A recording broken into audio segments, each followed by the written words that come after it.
My name is Maya Reynolds. For years, my family treated my work like a phase and my boundaries like suggestions.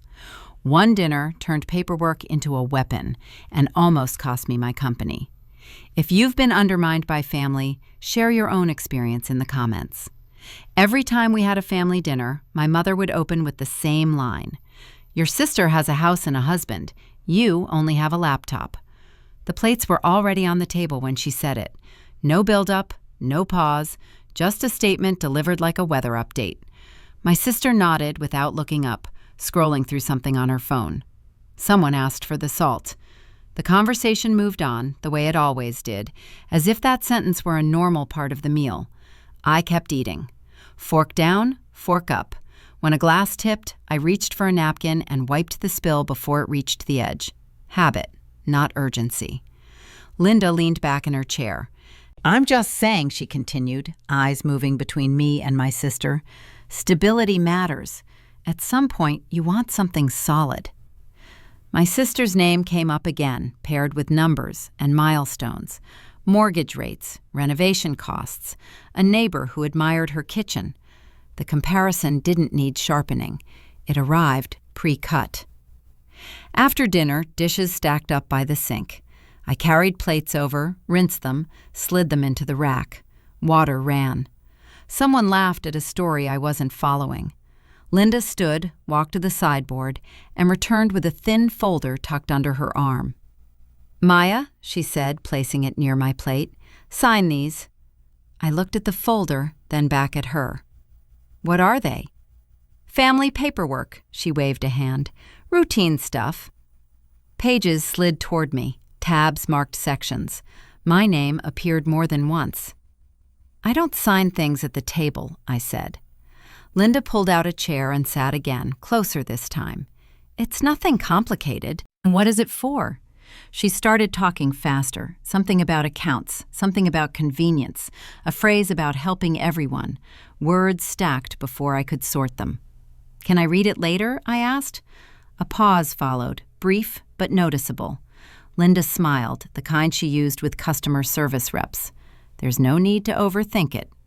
"I'm not signing right now." The smile held, her voice dropped. "You always do this." My sister cleared her throat but didn't look up. Linda tapped the folder once, then again. "I'm trying to protect you." I didn't ask for that. The air around the table tightened. Someone stood to take out the trash. A chair scraped. The folder stayed put. "Just sign," Linda said. "We can talk details later." I slid the papers back toward her. "Not tonight." She gathered them with a sharp motion, stood, and tucked the folder under her arm again. "Then don't blame me if things get complicated." No one responded. The dishwasher beeped to signal the end of a cycle. Linda walked toward the hallway, heels clicking once before stopping. She turned as if waiting for something else to be said. Nothing came. Work resumed the next morning without asking whether anything had settled. Keycard, elevator, desk. The co-working floor filled up in its usual rhythm. Chairs pulled out, laptops opened, conversations starting mid-sentence. Messages arrived before the first cup was finished. Aunt Carol called first. "Your mother sounded shaken," she said. "What did she tell you?" "That you wouldn't cooperate, that she was trying to help." The call ended with a suggestion to keep the peace. Another followed before the screen unlocked again. Then a cousin, then a number not saved, which turned out to be a family friend who knew a little about paperwork and wanted to explain why signing would have been easier. Between calls, a client email landed with a careful tone. "Just checking. Everything okay on your end?" The phrasing mattered. Not worried. Checking. The kind of line people use when they're preparing to pause something without saying so. A reply went out confirming the next milestone. No mention of family, no explanation offered. The cursor blinked after the signature longer than usual, then stopped. Mid-morning, Linda's version began circulating. It didn't come directly, it moved through other mouths. The wording stayed consistent. Concern, sacrifice, a daughter unwilling to listen. Each retelling gained a small addition, like interest compounding. By noon, someone had used the word stubborn. Lunch hour arrived without appetite. A walk to the cafe across the street brought 10 minutes away from the desk and 3 more missed calls. One voicemail played halfway through a sandwich. "Maya, this is your sister. Mom didn't sleep. Can you just think about it?" The message cut off before the rest finished loading. No follow-up came. Back upstairs, the inbox refreshed. A notification from the co-working system appeared between calendar reminders. "Payment due in 3 days. Thank you for being a valued member." The email ended with a smiley icon that didn't belong to anyone. Daniel Ortiz waved from a table near the windows. He'd been working there for months, usually quiet, always early. A chair scraped as I joined him. "You look busy," he said. "Family week," I replied. He nodded once. "Those papers, who drafted them?" "I didn't see the fine print." "That's not an answer." "No." Daniel waited, not patiently, just long enough to make the space uncomfortable. A phone vibrated on the table. He ignored it. "Send me what you have," he said. "Anything with your name on it, anything tied to accounts, personal or business. I'm not asking for legal advice." I didn't offer it. A laugh escaped before it could be stopped. Daniel didn't smile back. "You don't need advice," he continued. "You need information." The afternoon brought more reactions. A partner delayed a call. Another asked to loop in legal as a precaution. The word precaution kept showing up, detached from any specific concern. A message from Linda arrived near 4. "I don't know why you're making this harder than it needs to be." No punctuation, no greeting. A response stayed unsent. The phone went face down. Near the end of the day, an admin from the co-working team stopped by. "Hey, just a heads up," she said. "Your access card glitched earlier." "Probably nothing." "Probably," I said. She smiled, already turning away. "Let us know if it happens again." Daniel's email arrived before the elevator reached the lobby. "When you get home, scan everything, originals if possible." A pause, then another message. "And don't sign anything else." At home, the scanner hummed while folders opened and closed. Old statements surfaced, notes scribbled in margins. A copy of a document that looked familiar without matching any memory of signing it. Another system email appeared while the scan ran. "Your files have been successfully uploaded." No warning, no comment, just confirmation. A call from Aunt Carol tried again. The phone stayed still. A text from my sister followed. "Mom's really upset." Nothing else. The scans finished, files attached. Daniel's address filled the field. Before sending, a new message popped up from the co-working app. "Friendly reminder, community guidelines encourage respectful collaboration." The send button clicked anyway. Daniel's office sat above a nail salon that smelled faintly of disinfectant and burnt coffee. A folding chair leaned against one wall. The desk held 2 monitors, both already filled with scanned pages by the time I arrived. He didn't ask how I was doing. He pointed. "That signature," he said. "Which one?" "Yours, supposedly." The page showed my name at the bottom, slanted the way I usually signed when rushed. The date sat 2 inches above it. "That week," Daniel continued, "you were in Denver. I can pull the flight receipt. You won't need to."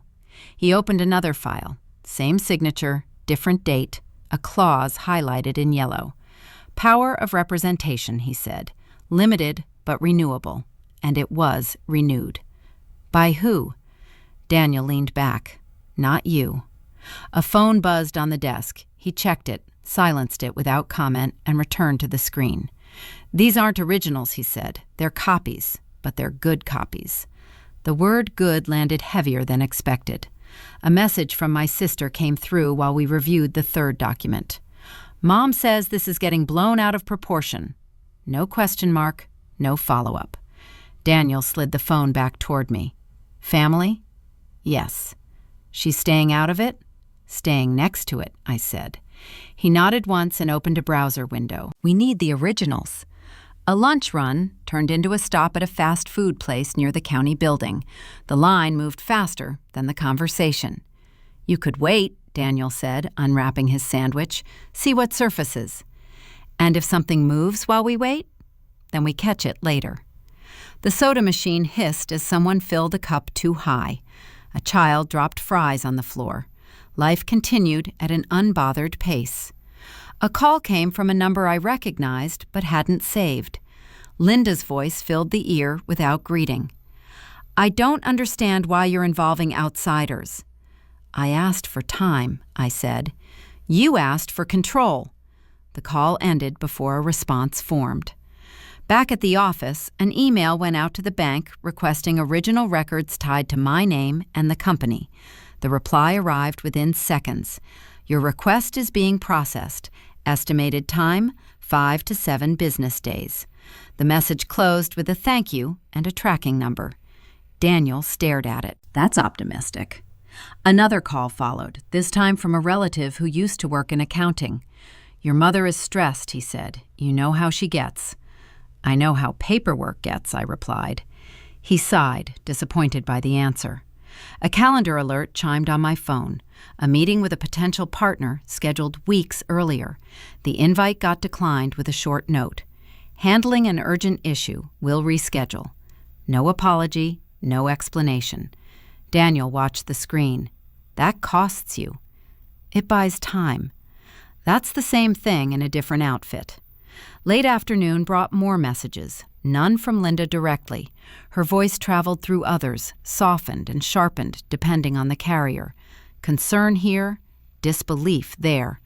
One person asked whether stress had affected my judgment. Daniel closed the last file and folded his hands. "We can file a formal request." "What does that do?" "It alerts people. It creates a record. It tells whoever signed that someone noticed. And if we're wrong, then nothing happens. And if we're right?" He shrugged. "Then things get louder." A pause followed. Not dramatic, just long enough to hear someone laughing down the hall. "Do it," I said. Daniel pulled up a template. Fields filled quickly. Names, dates, references. He moved with the confidence of someone used to friction.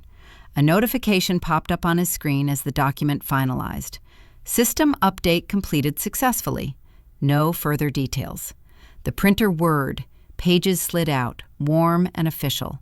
Daniel signed, then handed the pen over. "Once this goes in," he said, "you don't get to manage reactions." "I haven't been managing them so far." A corner of his mouth twitched. "Fair." The filing confirmation arrived before we left the building. Submission received. No indication of consequences. No timeline. Outside, the day carried on. Cars passed. People argued about lunch orders. A text from my sister came through. "Mom's upset. You should call her." The phone stayed in my hand while Daniel locked the office door. "She's going to push harder," he said. "I know." "And the family?" They already picked a side. He held the door open, then paused. This could get messy. The bank lobby recognized me before the teller did. Name on the screen, account number flagged in yellow. A chair was offered with the same tone used for weather delays. Daniel arrived a minute later, jacket still creased from the car. He nodded once and waited. The teller returned with a printed notice. "Your company account is under temporary review," she said. "For what reason?" "Verification." The word sounded finished before it started. A second page followed, a transaction summary, one line circled. "That transfer," Daniel said. "Who authorized it?" The teller scanned her screen. "An authorized representative." "That's not accurate," Daniel replied. She smiled politely. "According to our records, it is." A phone buzzed. Not mine. Linda's voice carried across the lobby before she appeared. "There you are," she said, stepping up beside the desk. "I've been trying to explain this." She spoke to the teller as if resuming a conversation already agreed upon. "My daughter gets overwhelmed," Linda continued. "I help manage things." The teller nodded, fingers tapping keys. "I see your name listed." Daniel leaned forward. "Listed where?" "On the representative file." Linda glanced over. "It's temporary." "For how long?" Daniel asked. Linda waved it off. Until things settle. The teller cleared her throat. During the review, access will be limited. Limited how? I asked. Outgoing payments are paused. A message landed on my phone before the sentence finished. A partner's email marked urgent. We're unable to proceed without confirmation. Please advise. I showed it to Daniel. He didn't need to read the whole thing. That contract, he said to the teller, has deadlines. She nodded again. Thank you for letting us know. Linda smiled. See? They're being reasonable. Daniel asked for a manager. The request disappeared into a back hallway and returned empty. Our policies are very clear, the teller said. We appreciate your patience. The phrase sounded rehearsed. Another notification arrived. Calendar update. Meeting canceled by the other party. Linda touched my arm. This is why I stepped in. I moved away without answering. A printed receipt slid across the desk. Timestamp. Case number. Is there an appeal process? Daniel asked. Once verification is complete, the teller said. And when is that? She checked the screen. It varies. Linda adjusted her bag. I'll handle it. Daniel turned to her. You will not. She laughed lightly. You're making this dramatic. A security guard shifted his weight near the door, not intervening, just observing. The teller ended the interaction with a practiced cadence. Thank you for your patience. Outside, the sun had not changed its schedule. Cars moved through the lot. Someone argued about parking spaces. Another email arrived before the engine started. Please clarify your account status. Daniel didn't look at me when he spoke. They froze leverage. What can we do? Not what we planned. A call from Linda followed immediately. The phone stayed face down. The drive back took longer than usual. Traffic lights stretched conversations thin. At the office, the desk looked unchanged. The screen told a different story. Payment requests queued without action. Alerts stacked. A message from the co-working platform appeared. Your account access has been updated. No explanation, no apology. Daniel pulled up a document. We escalate. Meaning? We stop assuming good faith. The phone vibrated again. This time, my sister's name appeared. Mom's trying to help, she said when I answered. She froze the account. She's protecting the family. The company isn't a family heirloom. A pause followed. Then the line went dead. Another email from the bank arrived, automated and cheerful. Your case is under review. The footer included a survey link. Daniel closed the laptop halfway. We need a different approach. What does that cost? Time, exposure, reactions you can't manage. A new alert pinged as he spoke. The partner's legal team requested documentation. Daniel stood, already moving toward the printer. Send me everything again. The phone buzzed once more. Linda's name. Missed call. I slid the device into a drawer, opened a fresh folder, and started pulling files as the printer warmed up. The conference room at the law office fit 6 people if no one leaned back. A box of tissues sat in the center of the table, unopened. Phones kept lighting up, screens flashing names that didn't get answered right away. Daniel spread documents across the surface, stacking them by category instead of date. Bank records on one side, contracts on the other. A third pile grew from calls that ended with, "We'll need clarification." A partner called again. "We can't proceed without proof you control the account," he said. "The account exists," Daniel replied. "That's not the issue." The call ended with a deadline that didn't move. Another phone rang. This one belonged to the firm's assistant. "The bank is asking whether the signatures were authorized," she said. "They weren't," Daniel answered. "They're asking for documentation." A message from the bank followed seconds later, formal and impersonal. "Please advise on the discrepancies noted." Linda arrived late, carrying a tote bag that looked heavy enough to justify the delay. She took the seat across from me without asking. "I don't know why this needed lawyers," she said. Daniel didn't look up. "Because money moved." Linda sighed. "I was trying to keep things stable." "For who?" Daniel asked. She turned to me. "I raised you. I know how you freeze when things get stressful." The word freeze hovered, waiting for agreement. None came. "You signed documents in my name," I said. Her eyes widened, offended. "I would never hurt you." Daniel slid one page forward. "This signature doesn't match the date." "That's a clerical issue." "It's not." Phones rang again. This time, a relative's number appeared on Linda's screen. She ignored it, then looked back up with a practiced expression. "I sacrificed years," she said. "I gave up opportunities." Daniel tapped the page once. "That doesn't authorize financial control." The bank called next. Speakerphone filled the room. "We need confirmation regarding the representative designation," the voice said. "That designation is disputed," Daniel replied. "Then we'll escalate." "How?" "To our compliance team." The line went silent for a moment, then disconnected. Linda reached for the tissue box, opened it, and took one sheet without using it. "You're turning this into something ugly," she said. The word ugly landed wrong. Contracts froze. Payments stalled. People stopped returning emails. A text from my sister came through. "Can you just end this?" No question mark, no context. Daniel glanced at the screen. "Family pressure?" "Yes." He nodded. "That tracks." The meeting continued with interruptions. A partner's lawyer asked for affidavits. Another wanted a timeline. Each request assumed control had shifted for a reason, not by accident. Linda leaned forward. "If you just let me handle this, it would calm down." Daniel's voice stayed level. "You're the reason it escalated." She laughed once, sharp. "That's unfair." A notification from the law firm's system appeared on the shared screen. "Case file updated successfully." No one reacted. Daniel closed one folder and opened another. "We've identified enough inconsistencies to warrant a formal review." Linda's smile faded. "Review by who?" "By the bank," he said. "Possibly by regulators." "That's extreme." "It's standard." Her voice dropped. "You'd let them investigate your own mother?" The room waited for an answer that didn't arrive right away.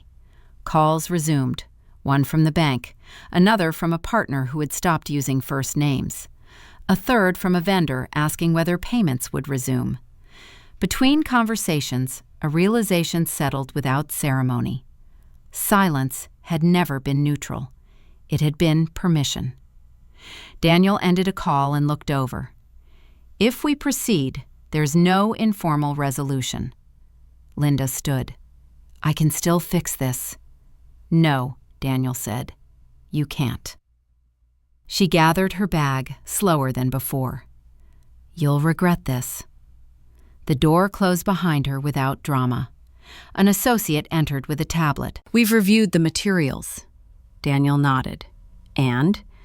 "There's enough to open an inquiry." A pause followed, filled by the sound of another email arriving. "Once that happens," the associate continued, "communication goes through counsel." "What about timelines?" Daniel asked. "They vary." The phrase sounded familiar. A message from the bank appeared while the associate spoke. "Your case has been referred." The subject line included a reference number. Daniel saved the email. "Thank you." The associate left. Phones continued to ring, though fewer now. Some calls stopped altogether. A final notification arrived from the firm's system. Investigation pending. Daniel leaned back for the first time all day. There's no undo button. I know. He gathered the remaining documents into a single folder. Next step is disclosure. The phone vibrated again. Linda's name appeared, then disappeared. Daniel stood and reached for his jacket. Once this moves forward, reactions will get louder before they settle. I opened the folder and slid the newest document on top, ready to send the next email as the system waited. The administrative office didn't belong to anyone in particular. No logo that suggested loyalty, no receptionist who knew names. A number flashed on a screen, then disappeared, replaced by another. Daniel handed over a folder without commentary.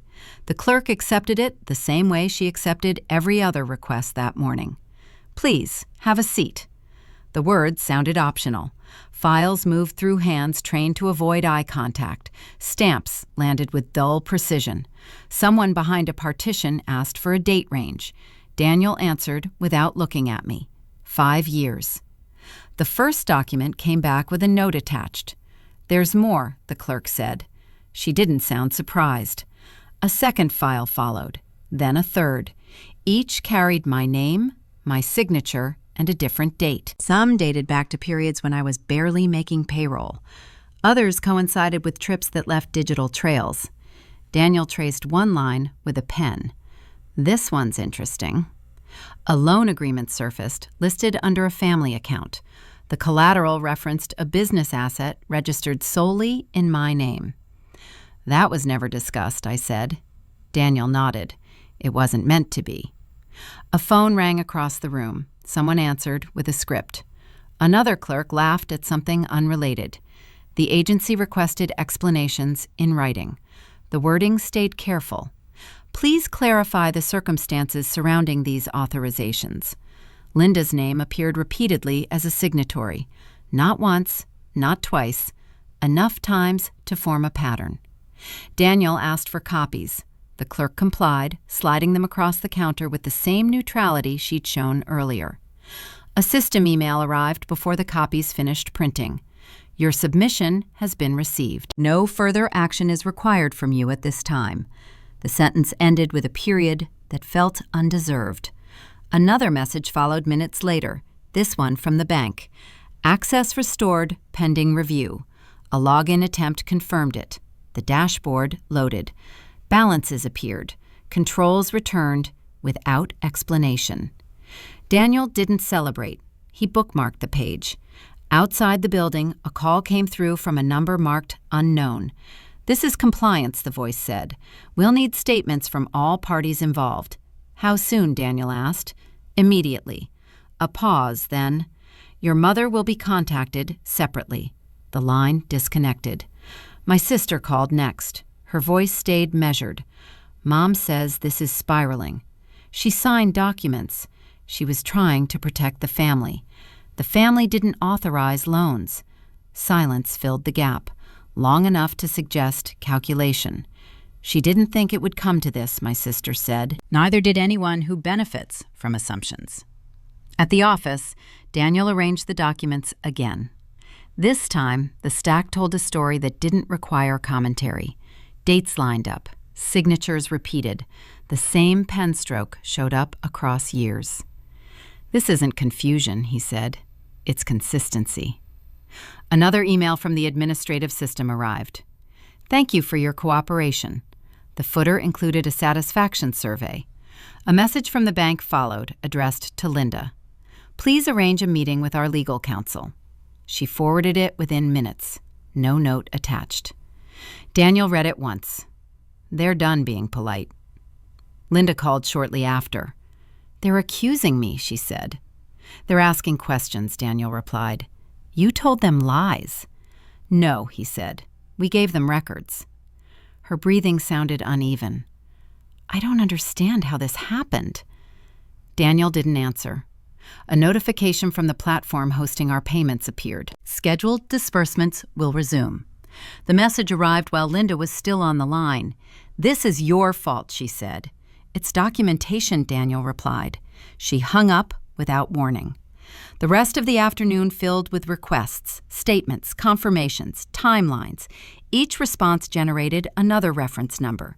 By evening, the bank sent a final notice for the day. "Your representative designation has been suspended." No explanation followed, no apology. Daniel closed his laptop. They'll want her lawyer present next. What about us? We stay responsive. A new message arrived before either of us stood. Meeting scheduled, attendance required. Linda's name appeared first on the list. The bank's counsel followed. Daniel forwarded it to me. "You don't need to be there." "Then I won't be." The printer whirred again, pulling copies for a meeting that no longer included me. Outside, people moved past the windows without slowing. Another system email appeared. Case status updated. No details, just confirmation that something had shifted. Daniel gathered the remaining files into a single folder and handed it over. This part runs itself now. The phone buzzed once more. A message from my sister. They want her to bring a lawyer. The folder slipped into my bag as the building's lights dimmed on schedule, indifferent to who stayed behind to finish the paperwork. The legal office ran on schedules that didn't bend. Names were called, doors opened, documents passed across tables without commentary. Daniel checked in at the front desk and handed over a folder thick enough to require 2 hands. A clerk glanced at the label. Separation of authority? Yes, he said. A conference room became available 10 minutes later. No one lingered. Chairs stayed upright.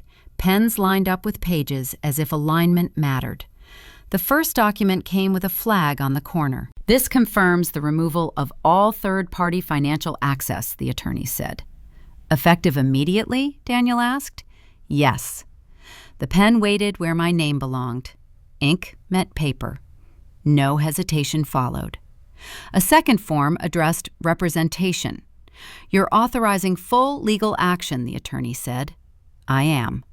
Another signature. Another page turned. Phones vibrated intermittently. Messages stacked up without sound. Each one belonged to someone else's concern. Outside the room, Linda's name appeared on an email thread marked restricted. Her lawyer had entered the conversation overnight. The tone shifted with him included.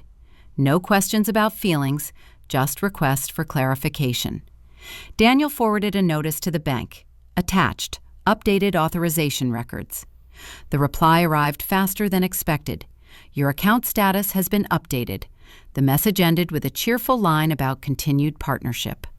A compliance officer joined briefly via speakerphone. Representative access has been revoked, she said. All future communication will go through counsel. Confirmed, Daniel replied. Another meeting followed, shorter, more efficient. The agency representative reviewed the documents without commentary, then stamped the final page. Next steps will proceed automatically, she said. A system alert followed seconds later. Case status, active review. No explanation, no warning. Family responses shifted once paperwork replaced persuasion. Calls slowed. Messages grew formal. My sister sent a single text. They asked for proof. The reply stayed unwritten. A partner requested an update mid-afternoon. Controls restored, Daniel wrote back. Good, came the response. We'll proceed. Calendar invites reappeared. Payment schedules unlocked. A vendor followed up with a thumbs-up emoji, unaware of the timing. Linda's lawyer sent a letter that afternoon. It acknowledged receipt of the suspension notice and requested time to prepare a response. The language avoided names where possible. Daniel skimmed it. They're buying time. For what? For reality to soften. Another email arrived from the bank. Please note that all prior designations are null. The sentence stood alone. A clerk stopped by with copies that needed initials. The process moved without conversation. One form referenced potential penalties. Another outlined corrective measures. Daniel circled a paragraph. This confirms the pattern. Will they pursue it? I asked. They already are. No confrontation followed. No raised voices. Linda didn't appear. Her lawyer handled everything in writing. Statements replaced stories. Dates replaced intentions. An administrative assistant from the agency returned with a final note for the day. Further instructions will be issued pending review. She left without waiting for acknowledgement. Outside the office, the city carried on. A delivery truck idled. Someone argued about directions. The day continued without noticing what had shifted. Another system message arrived on my phone. Disbursement completed. No explanation, no delay. Daniel packed up the remaining documents. At this point, they follow the trail. And us? We respond when asked. A call from my sister came through. It went unanswered. A final email arrived before leaving the building. Meeting scheduled, counsel only. Linda's name appeared under required attendees. Daniel closed his laptop. She doesn't have leverage anymore. What does she have? Arguments. Those expire. The bus stop on South Congress stayed busy after work, the kind of place people passed through without staying long. Someone balanced a takeout bag on one knee. A couple compared calendars out loud. Traffic moved, paused, moved again. Routine returned faster than expected. A notification arrived while I waited. Case closed. No greeting, no summary, just a timestamp and a reference number. The message came from an address that didn't accept replies. Daniel texted a minute later. All set. No further action. Another message followed, automated this time. Wishing you continued success. The timing felt precise. Linda didn't call. She hadn't for days. Communication moved through attorneys until it stopped altogether. No arrest, no spectacle, just the end of access. Accounts locked where they needed to be.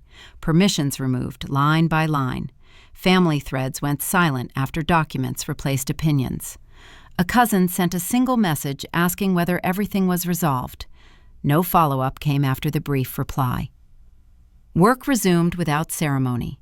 Meetings restarted. Deliverables landed where they belonged. The company didn't need an explanation, only confirmation that controls worked again. A vendor thanked us for the update and asked about next quarter. The conversation stayed practical. At the office, a new policy went live.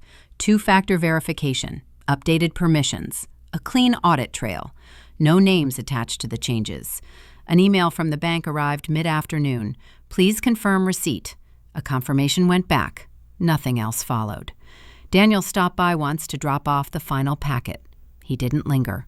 Call if anything changes, he said. Will do. The door closed behind him without pause. A message from my sister appeared later that evening. She's embarrassed. No question, no request. The reply stayed unwritten. Boundaries settled into place the way habits do, through repetition. Numbers blocked, emails filtered, a new line added to the contact policy. Family conversations narrowed to logistics when they happened at all. The bus arrived. A seat opened. Someone nearby complained about a delayed route. The driver apologized into the mirror. Another system email landed before the next stop. Survey. How was your experience? The question stayed unanswered. At home, files moved into long-term storage. Passwords changed. Keys rotated. A reminder set to review permissions quarterly. The checklist finished without drama. A call from an unfamiliar number came through once. It went to voicemail. This is regarding... The message cut off. No second attempt followed. The company dashboard refreshed. Everything lined up. Revenue posted, expenses cleared. A small green indicator marked the account healthy. Dinner happened without commentary. Plates washed. Lights turned off in unused rooms. The routine filled the space that had held tension before. Another email arrived near midnight. Your ticket has been resolved. No further details. The following week brought a holiday notice from the bank. Offices closed, services limited.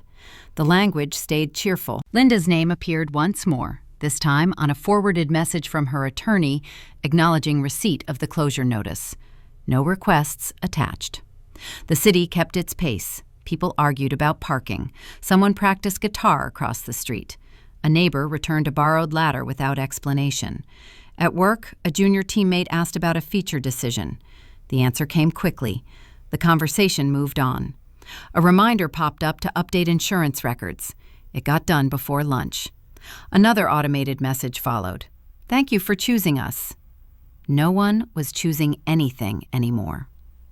Late in the afternoon, the co-working platform sent its monthly summary. Usage steady, access uninterrupted. A small satisfaction badge appeared next to the account name. The bus stop filled again as the day ended. Same bench, different faces. The routine held. A final notification arrived as the bus pulled away. Wishing you continued success. The words felt lighter this time. I stepped off near home, crossed with the light, and walked the rest of the way without checking the phone again.